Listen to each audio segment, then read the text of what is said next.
नमस्कार, मैं हूं दीप और आप देख रहे हैं झलको क्राइम। उम्मीद है कि आप सभी स्वस्थ होंगे, सुरक्षित होंगे।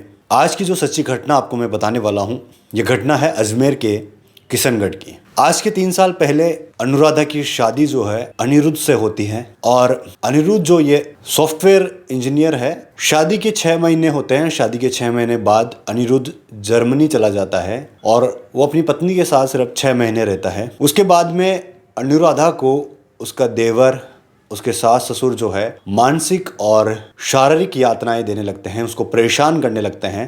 तो वो अपने पति अनिरुद्ध को बोलती है कि आप मुझे जर्मनी बुला लो। जब ये बात अनिरुद्ध को बोलती तो अनिरुद्ध कहता है कि वीज़ा अभी नहीं मिल पाएगा, इस वजह से ऐसे करके वो बात को टाल देता है। लेकिन अनुराधा जो है वो जिद पे अड़ी रहती है। तो उसके बाद में अनिरुद्ध उसको जर्मनी बुला लेता है। जर्मनी बुलाने के बाद अनुराधा प्रेग्नेंट हो जाती है और उसके पेट में जांच कराते हैं तो पता चलता है 2 जुड़वा बच्चे हैं और एक बच्चे में कुछ प्रॉब्लम आ रही है। तो उसका पति उसको अबॉर्शन जबरदस्ती करवा देता है एक बच्चे का। पता चलता है कि दूसरा बच्चा है वो लड़की है, तो उसको भी अबॉर्शन कराने की दबाव है जो बनाया जाता है। लेकिन अनुराधा वापस जो है यहाँ पर लौट आती है और उसके कुछ साल बाद अनन्या, जब उसकी जो बेटी अनुराधा के पेट में थी, ये लगभग 1-2 साल की हो गई, उसको लेके दोबारा से जब अनुराधा जर्मनी जाती है तो अनुराधा को वहां पर जाने के बाद पता चलता है कि अनिरुद्ध के वहां पर किसी और महिला के साथ अवैध संबंध है। इसका अनुराधा विरोध करती है।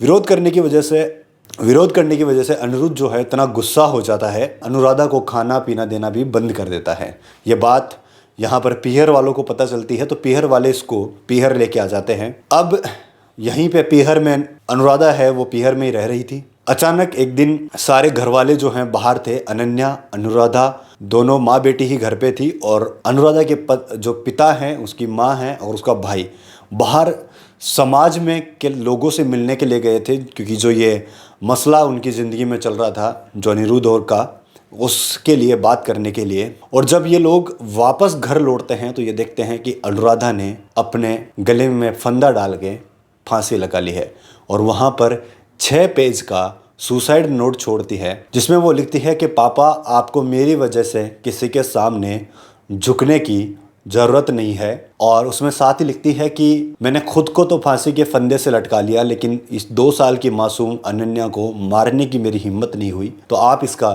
ख्याल रखना और जो दोषी है, जिन लोगों ने उसको प्रताड़ित किया है, उनके खिलाफ कार्रवाई जरूर होनी चाहिए। ऐसा 6 पेज का सुसाइड नोट लिख के अनुराधा ने अपनी जीवन लीला को समाप्त कर दिया। इस वीडियो के बारे में आपकी क्या राय है, कमेंट सेक्शन के अंदर कमेंट करके जरूर बताइएगा। साथ ही साथ क्राइम से जुड़ी और खबरें देखने के लिए आप हमारे चैनल झलको क्राइम को सब्सक्राइब करके पास ही बना बेल आइकन दबा लीजिए। मैं हूं दीप। जय हिंद।